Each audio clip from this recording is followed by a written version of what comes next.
आज आपण जे आसन करणार आहोत हे सारे शयन स्थितीत परंतु पोटावर पडून करण्यात येणारे आसन आहेत.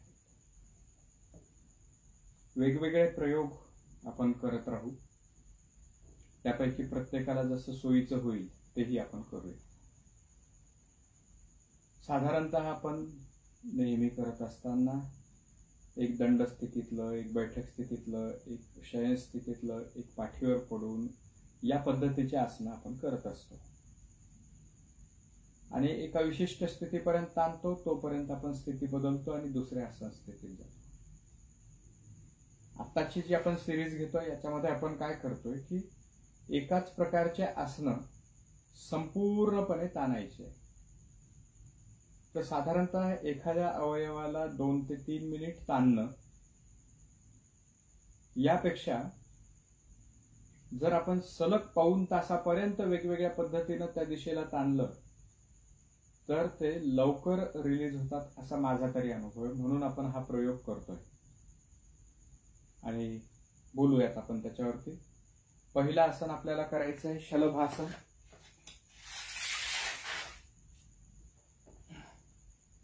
शलभासन जे आहे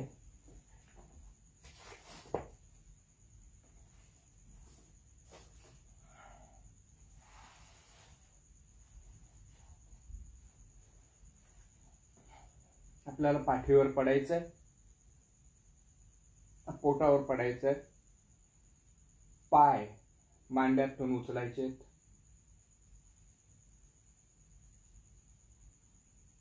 मान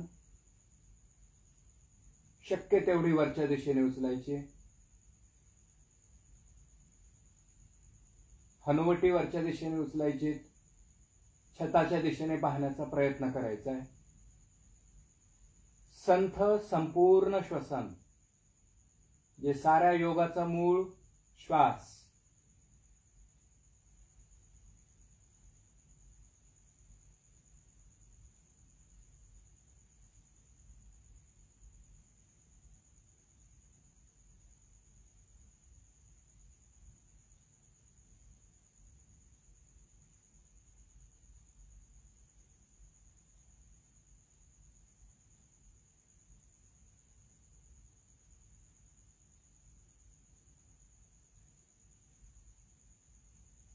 वारंवार आपलं लक्ष श्वास आणि शरीराची ती समस्थिती ठेवणं, इथे ठेवणं गरजेचं आहे. श्वास आपल्याला आपल्या स्वतःच्या शरीरापासून वेगळं करतो.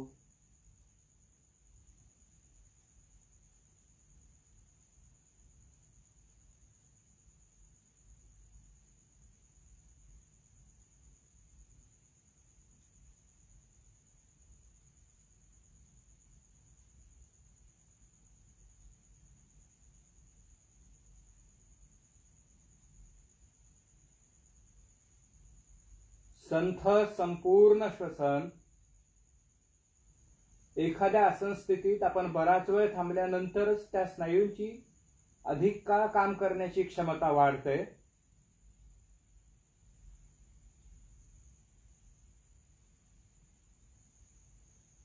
हळू शरीर शिथिल सोडा.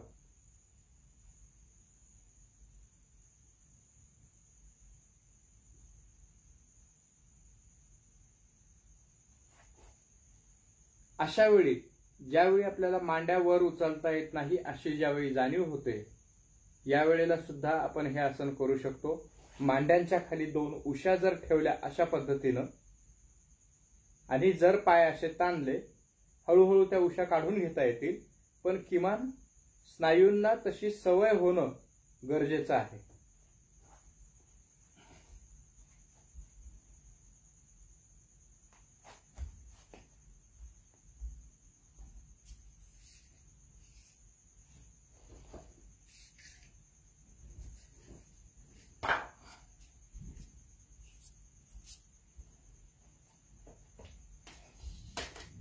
थोडा वेळ आपण याला उशा असं मानूया.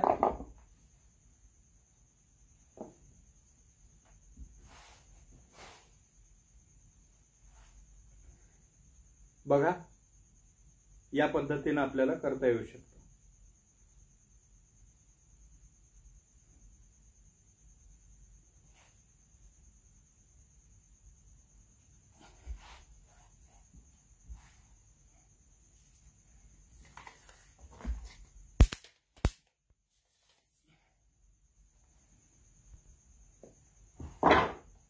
यानंतरचं आसन आहे मकर आसन.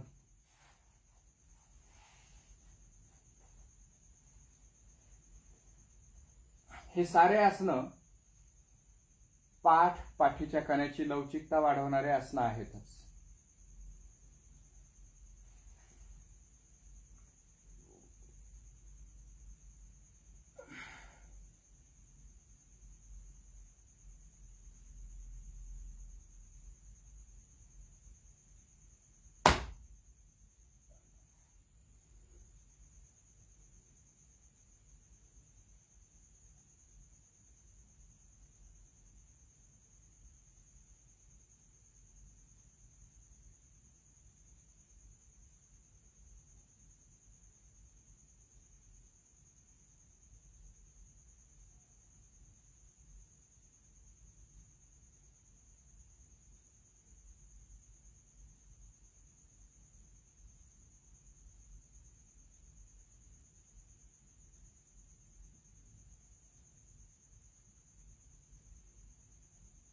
हात जास्तीत जास्त मागे ताणा.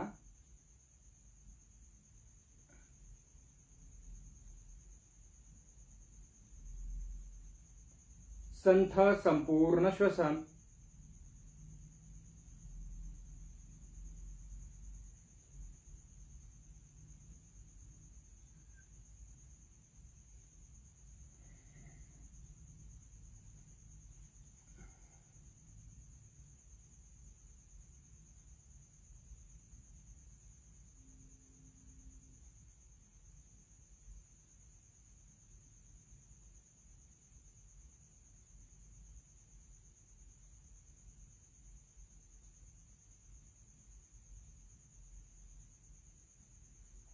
याच्या पुढचं आसन धनुरासन.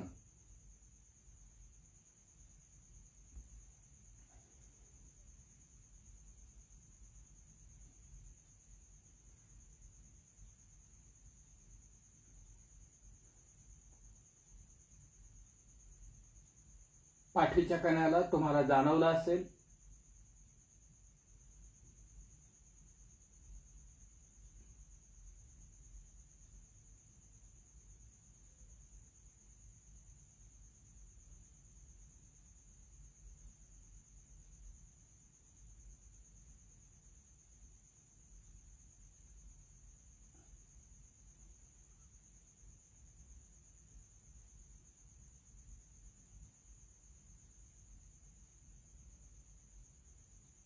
संथ संपूर्ण श्वसन. श्वासापेक्षा उच्छ्वासाचा वेग थोडा अधिक हवा.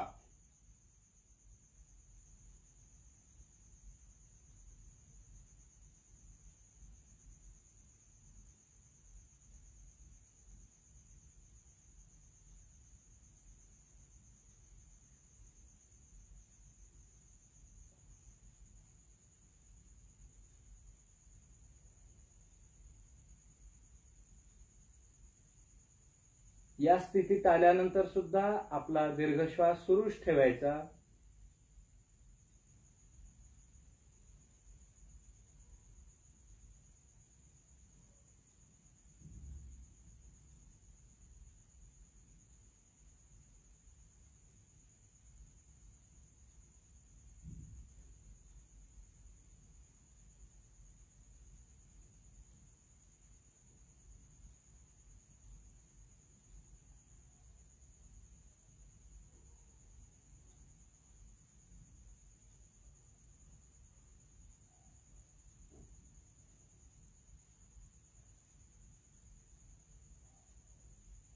आता याच्या पुढचं आसन आहे पार्श्वधनुरासन. पार्श्वधनुरासनासाठी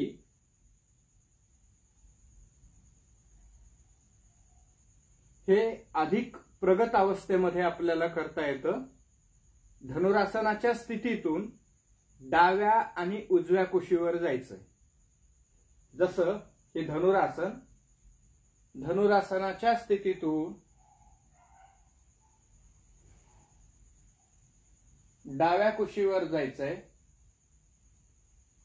ज्या योगे आपला डावा खांदा, आपण डाव्या खांद्याचा हाड समोरच्या बाजूनी आपण त्याला लॉक लावल्यासारखं केलं आणि उजवा खांदा अधिक ताणतो.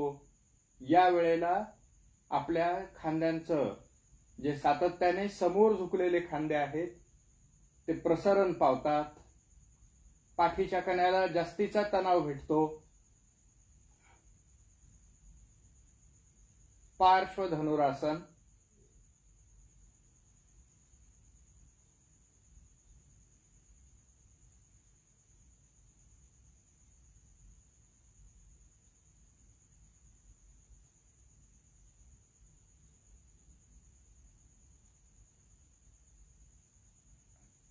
हे करत जाताना हळूहळू जर करत गेलं तर शरीराला मागची बाजू पहा.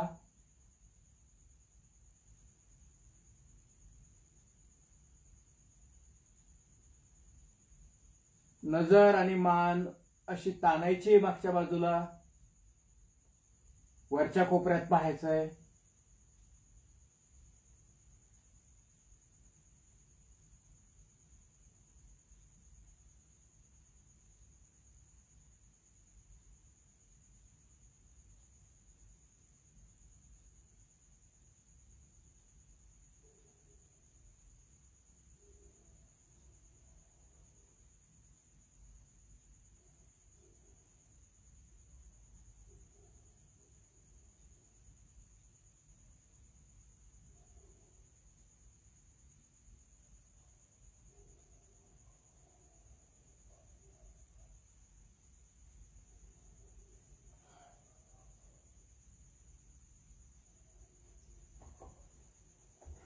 विशेषतः पोटाचे जे स्नायू आहेत, पाठीला तर आराम पडतोच, खांदे, पोट या सर्व ठिकाणी होतं.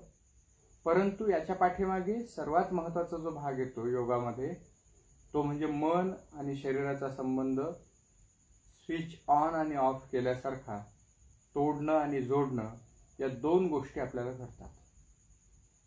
आपलं जे चित्त आहे जे इकडे तिकडे पळत असतं त्याला एका जागेवर स्थिर करण्याचं काम आपण करतो आणि लक्ष केंद्रित करणं हे सुद्धा त्याच्यामध्ये आपोआप घडायला चालू होतं.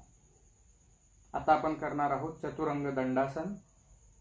हे चतुरंग दंडासन जे आहे आपले फक्त हात आणि पाय चतुरंग 4 आणि हात आणि पायावरती आपण आपलं संपूर्ण शरीर उचलून धरतोय. बाकी कुठलाही अवयव जमिनीला टेकू द्यायचा नाही.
विशेषतः या स्थितीमध्ये मनगट आणि दंड याची ताकद आपोआप वाढते. कारण आपलं जास्तीत जास्त वजन म्हणजे सरासरी 72 ते 75% वजन जे आहे कमीत कमी हे आपल्या हातांवर येतं.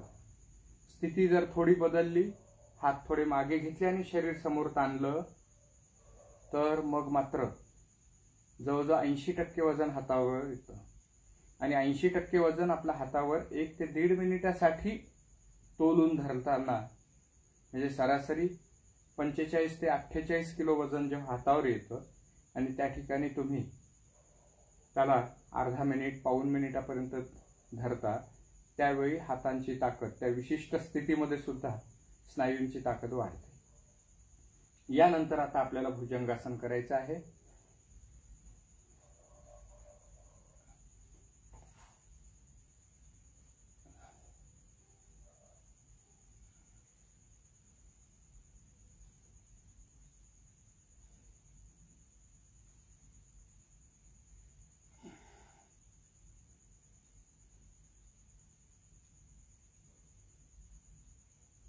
डोळे बंद, संपूर्ण श्वास।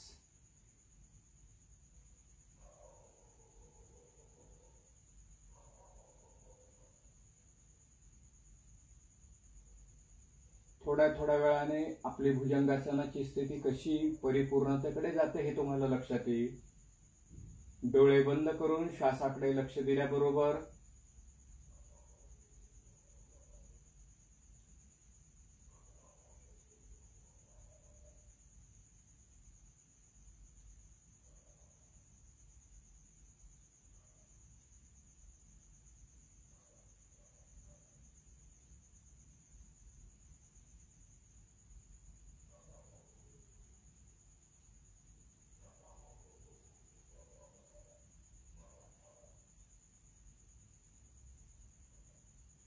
बघा पायांमधला ताण कसा कमी होतो एखाद्या आसन स्थितीत थांबल्यानंतर। हळूहळू तो कमरेकडे कसा जातो, तिथला ताण कसा कमी होतो। जोवर एखाद्या आसन स्थितीत आपण थोडा वेळ थांबत नाही तोवर सहजता प्राप्त होऊ शकत नाही। संथ संपूर्ण श्वसन। शरीराला शिथिल सोडणं गरजेचं आहे, ताणणं गरजेचं नाही। आपण ताणण्याचा प्रयत्न करतो, आपल्याला शिथिलता ठेवायची आहे कमरेमध्ये।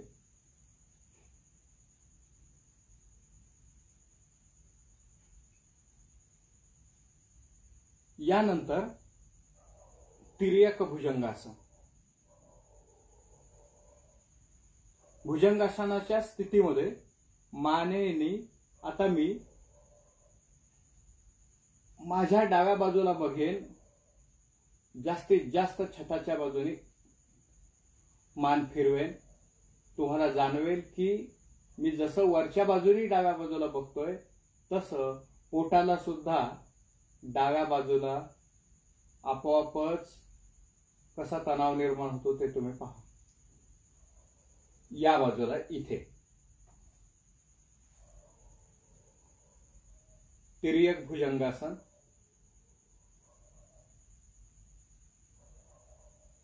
पाठीच्या कण्याला सुद्धा एका वेगळ्या पद्धतीमध्ये पीळ बसतोय, ज्यामुळे स्नायूंचं काम वाढून त्या ठिकाणी रक्ताभिसरण वाढतं।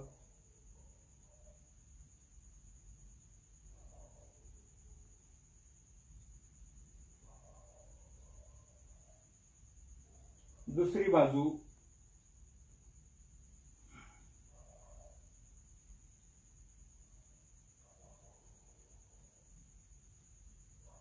आता या जागेमध्ये उजव्या बाजूला तणाव वाढताना तुमचं तुम्हाला सुद्धा जाणवेल।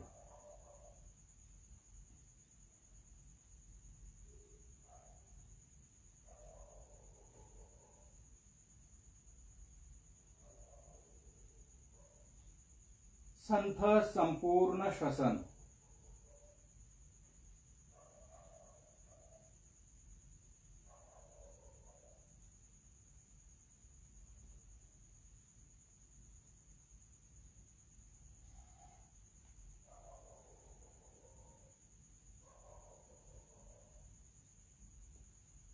यानंतर आपल्याला करायचं आहे ऊर्ध्वमुख श्वानासन आणि अधोमुख श्वानासन। आता श्वानासनामध्ये आणि भुजंगासनातला फरक एवढाच आहे, भुजंगासनामध्ये आपण गुडघे टेकवलेले होते आणि कमरेतून वर वाकलेलो होतो। इथे गुडघे वर उचलायचे आणि मग कमरेतून वाकायचे।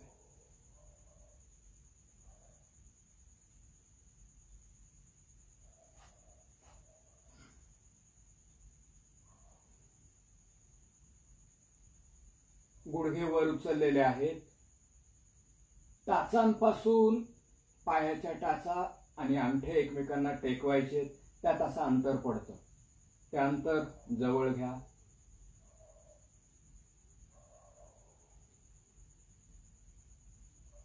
संथ संपूर्ण श्वसन.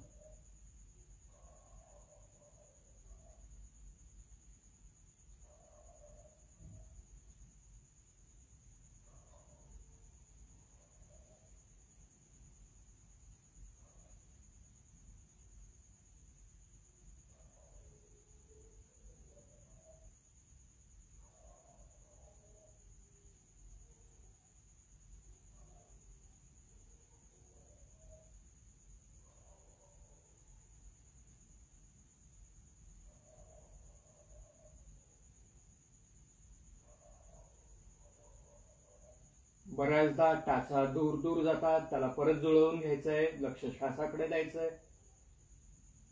श्वासापेक्षा उच्छ्वासाची गती थोडी कमी हवी. आता यानंतर आपल्याला करायचं आहे अधोमुख श्वानासन.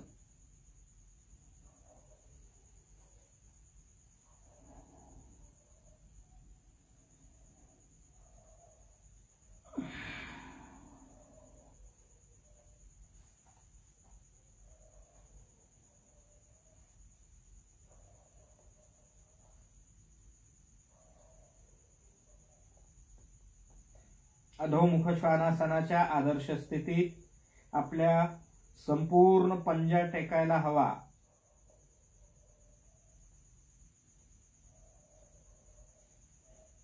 यासाठी शरीर जास्त समोर झुकलेलं असतं.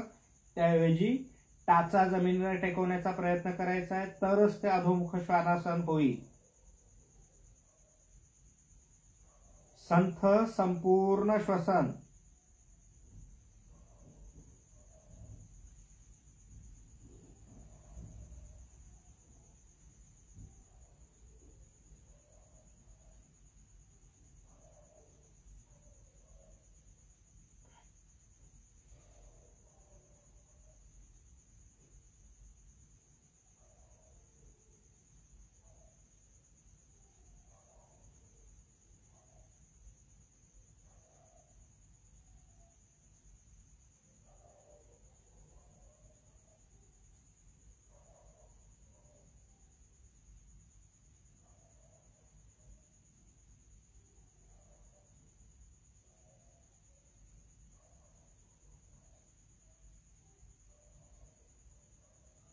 अजून ताना टाचा मागे टाचा टेकवण्याचा प्रयत्न करा.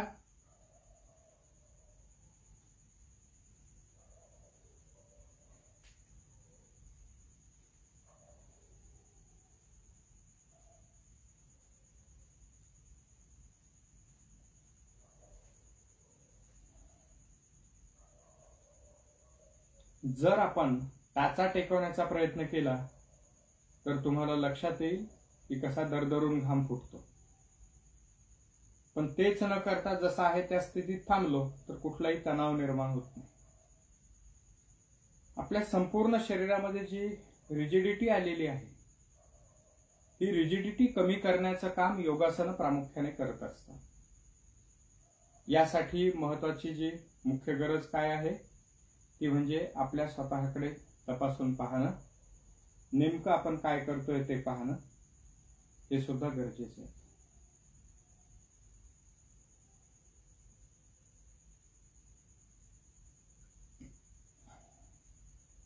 आणि यासोबत श्वासाची जोड.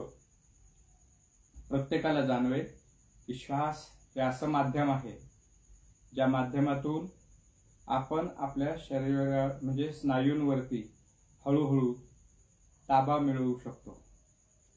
आपण त्या स्नायूंनाच मी समजण्याच्या प्रयत्नामध्ये होतं काय की थोडा स्नायू दुखायला सुरुवात झाली की असं बापरे बस झालं आता नको असं वाटायला लागतं. उद्याच्या आपण एका आसनामध्ये आपण ते प्रयोग करून बघणार आहोत आणि अतिशय सोपं आसन आहे. परंतु श्वासाचा उपयोग केल्यानंतर त्याच्यामध्ये किती सहजता प्राप्त होते आणि किती सहजतेने ती सहजता प्राप्त होते हेही आपल्याला लक्षात येईल. आता आहे परिपूर्ण नावासन.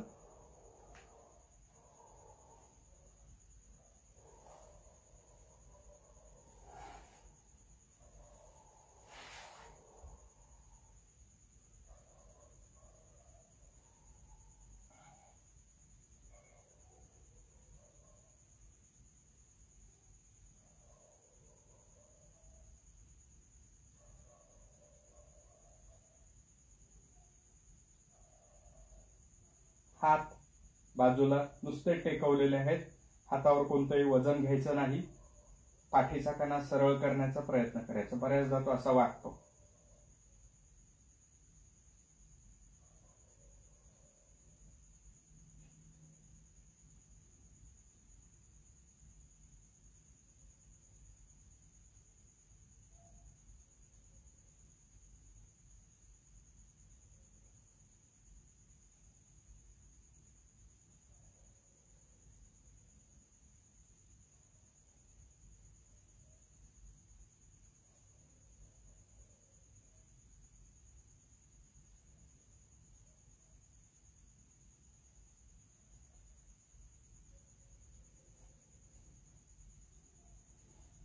पुढचं आसन आहे अर्धनावासन.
यानंतरचं आसन आहे गोमुखासन.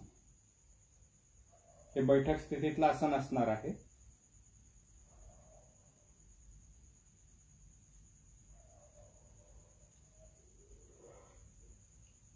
गोमुखासनासाठी सुद्धा आधी मागची बाजू दाखवतो, काय घडायला हवं आणि आजच्या आज असं परफेक्ट होईल किंवा इतकं परिपूर्ण होईल अशी अपेक्षा धरण्याची गरज नाहीये. आपले या ज्या दोनही टाचा आहेत या जवळ जवळ आल्या पाहिजे आणि पाय असे जवळ आले पाहिजे मागच्या बाजूने. एकेका पायाने आपण करणार आहोत.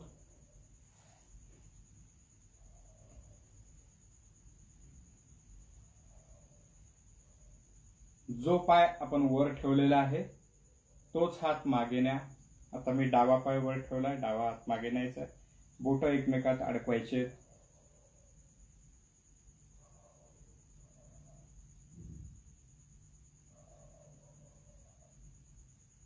संथ संपूर्ण श्वास. लक्ष एका जागेवर केंद्रित करा. नजर एका जागेवर केंद्रित आणि आपलं लक्ष श्वासाकडे.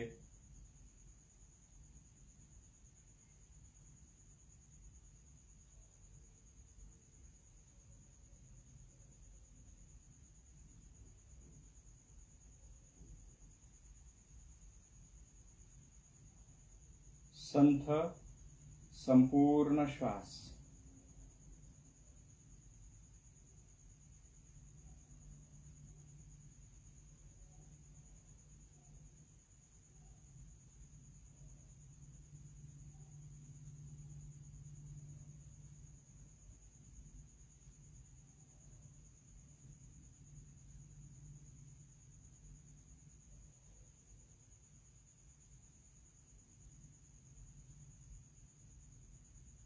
गोमुखासन,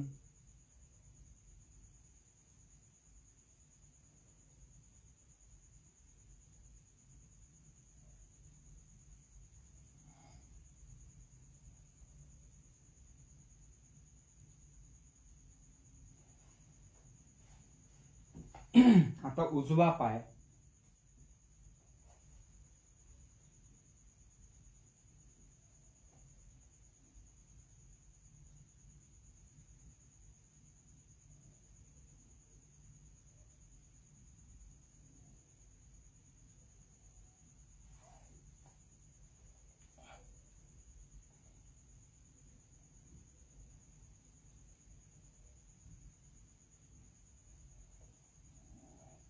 हात वर,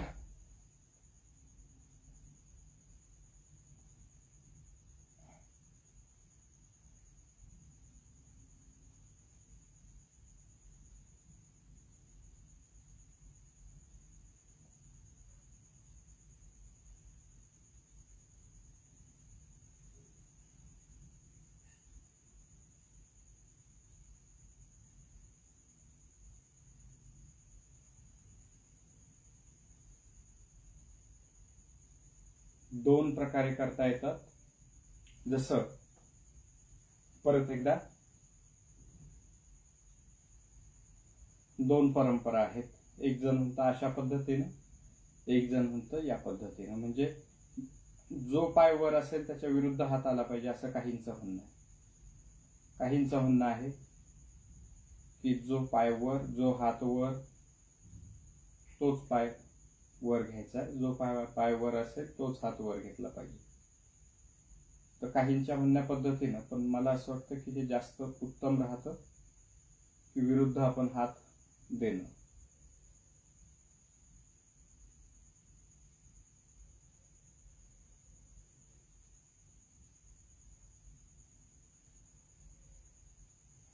याच्यामध्येच असणारं एक आसन आहे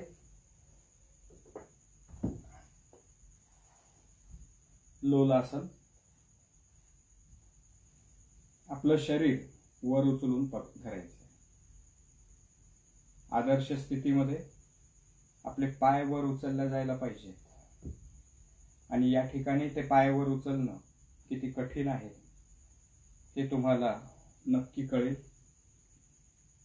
ते उचलायला गेल्याबरोबर जाणवेल की त्या पायाला आपण मोकळं सोडलेलं आहे. आणि मोकळं सोडलेल्या अवस्थेमध्ये त्याला जेव्हा वर उचलून घ्यायचं असतं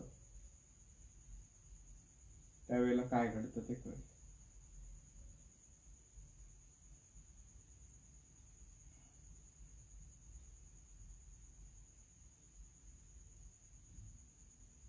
प्रयत्न करायचा आहे त्या पायाला वर उचलण्याचा.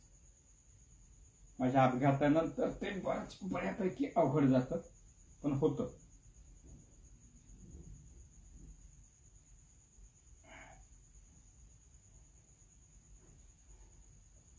जो पाय खाली आहे त्याच्यावर वरच्या पायाचंही वजन येतं. त्यामुळे हा जो सांधा आहे या सांध्यांवर बऱ्यापैकी ताण पडतो. पण असा ताण वारंवार ज्यावेळी पडत जाईल त्यावेळी आपोआपच त्या जागेमध्ये तिथे ताकद वाढणं.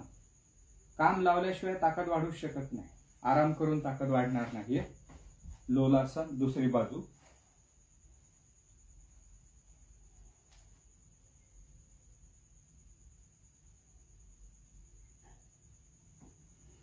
आता समजा एवढा वेळ नाही जमलं तर काय करायचं? नुसतंच असं करा. किमान आपलं जे वजन आहे, आणि याच्यात दोन महत्वाच्या गोष्टी येतात. जसं पायामधली ताकद जशी येते तसंच हाताला सुद्धा वजन उचलण्याची सवय हवी. आणि ती जी वजन उचलण्याची जी सवय आहे त्या सवयीसाठी याची गरज पडते. यानंतरचं आसन आहे ते येतं वीरासन.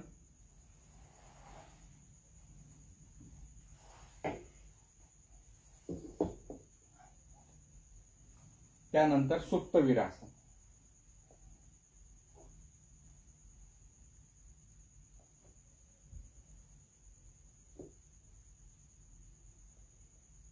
तीन आसनं अशी आहेत जे आपण जेवण झाल्यावरही करू शकतो. वीरासन, सुप्त वीरासन, वज्रासन आणि शेवटचं येतं ते म्हणजे बद्ध कोणासन. पण वीरासन, वज्रासन आणि सुप्त वीरासन हे एकाच कुळातले आसन आहेत. ज्यावेळी आपण आपले अंगठे जोडतो आणि इथे पायाच्या बेचक्यावरती आपण बसतो, याला आपण म्हणूयात वज्रासन. त्याच्यापेक्षा अधिक प्रगत अवस्थेमध्ये दोनही पाय बाजूला ठेवायचे आणि आपलं गुड जमिनीवर टेकवायचं, हे आहे वीरासन. जेवण झाल्यावरही आपल्याला हे सहजरीतीने करता येऊ शकतं. वीरासनाची स्थिती पाहिली तर बोट टेकलेला आहे, पाय बाजूला गेलेले आहेत.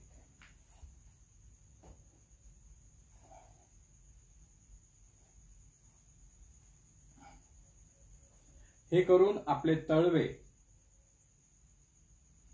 आपल्याला आपल्या तळपायावर टेकवायचे.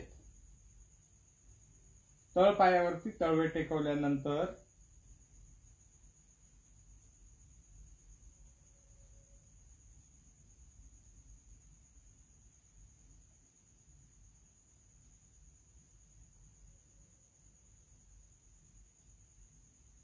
आपला टाळू जमिनीला टेकवण्याचा प्रयत्न करायचा आहे.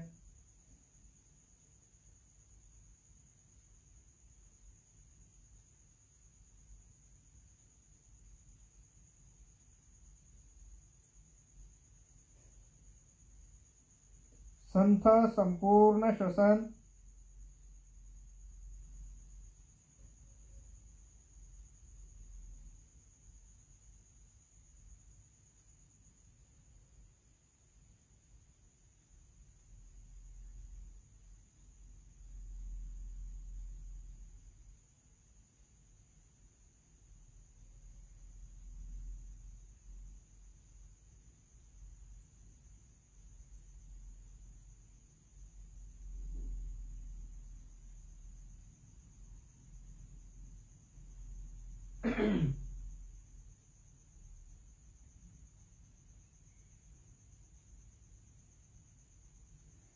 यानंतरचं आसन आहे सुप्त वीरासन.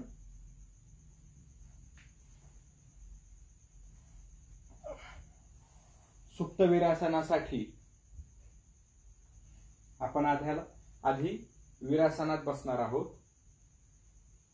वीरासनातून हळूच हात टेकवत मागे जायचंय.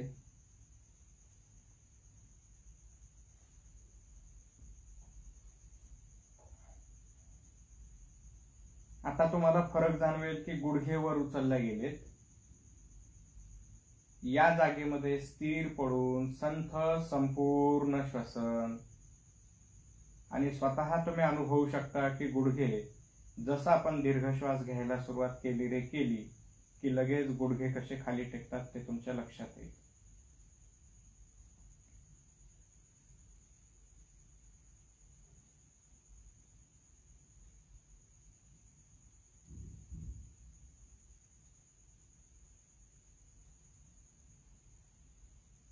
संथ संपूर्ण श्वसन.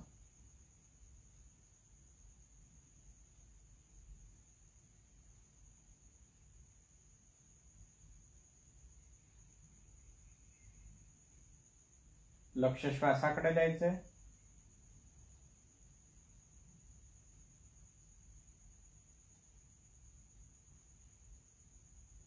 विश्रांती देणारा आसन आहे, त्यामुळे थोडा अधिक काळही आरामात करू शकतो आपण.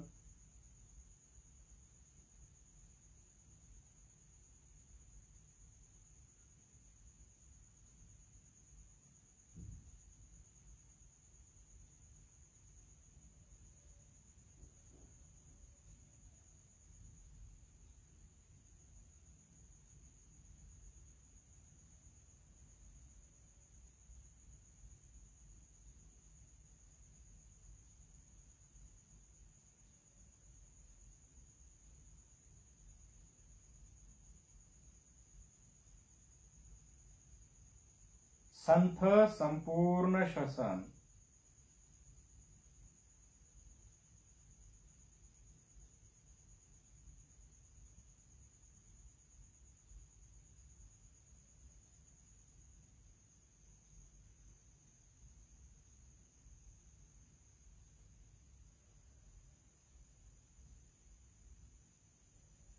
आता याच्या पुढचं जे आसन आहे पर्यक आसन. टाळू जमिनीला टेकवा, हाताची घडी घाला, पाठीचा कणा वर उचलला जाईल. तो तुम्हाला अशा पद्धतीने दिसेल इथे.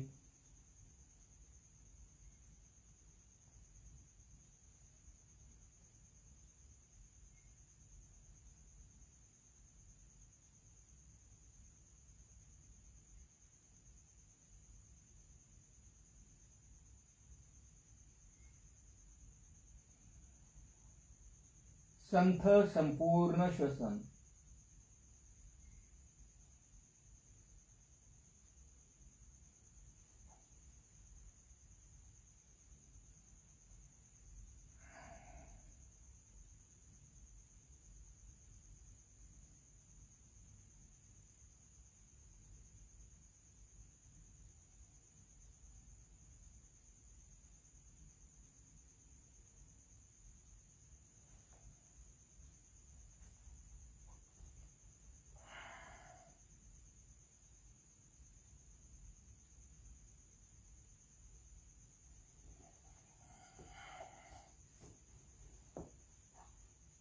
शेवटचं आसन आहे भेकासन.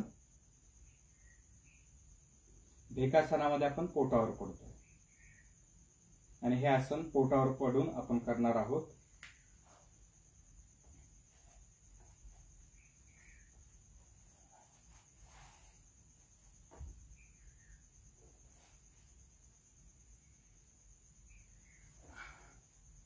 आपल्या टाचा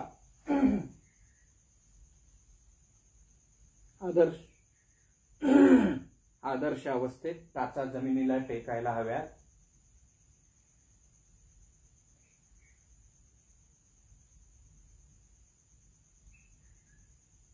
भेक म्हणजे बेडूक.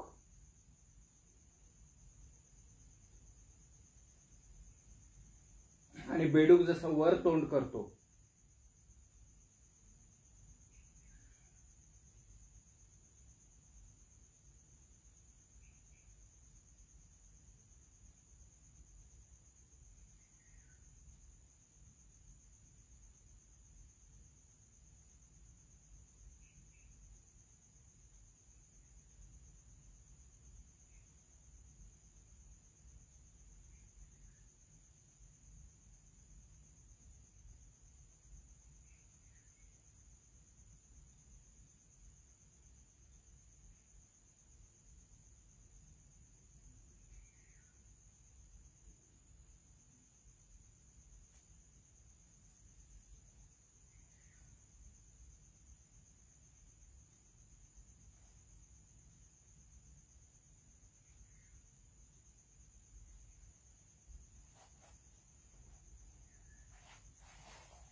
प्रथम ईशावास्य उपनिषद.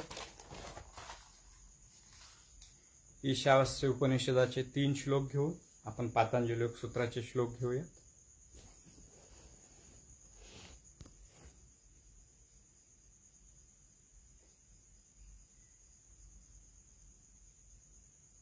ईशावास्यम इदं सर्वं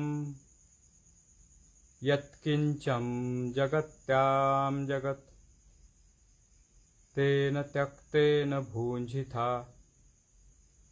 मा गृधाः कस्य स्विद्धनं कुर्वन्नेवेह कर्माणि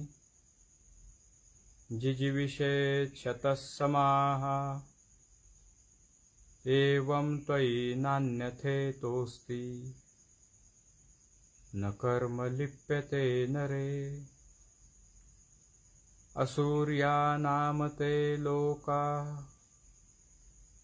अंधेन तमसावृत्तः तांस्ते प्रेत्याभिगच्छन्ति एके चात्महनो जनः।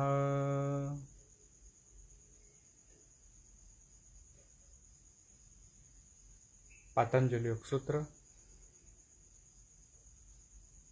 अथ योगानुशासनम् योगश्चित्तवृत्ति निरोधः तदा दृष्टुः स्वरूपेव स्थानं वृत्ति सारूप्यमितरत्र। वृत्तयः पंचतयः क्लिष्टाः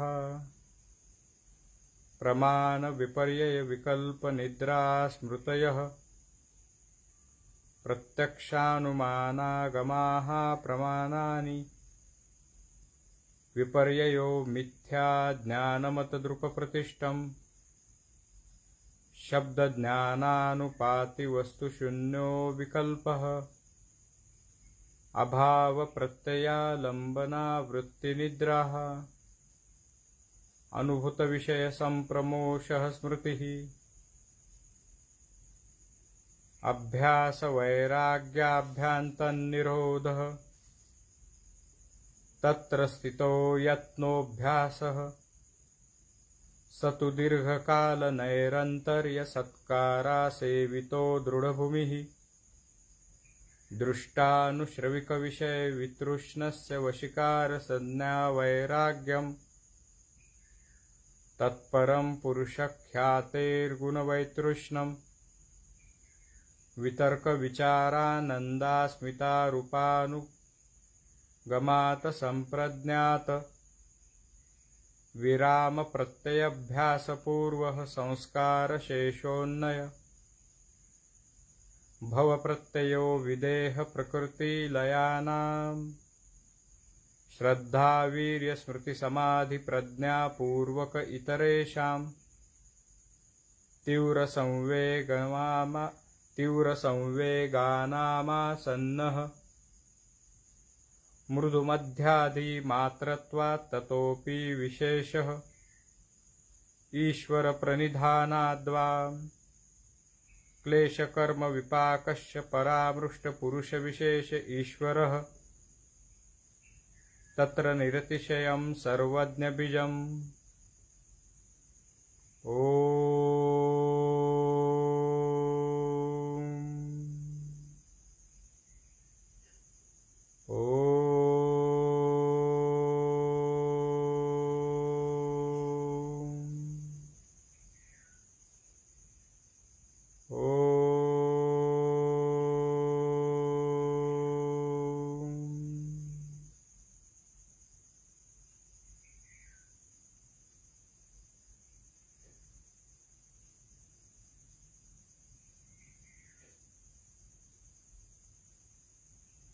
यानंतर शवासन किंवा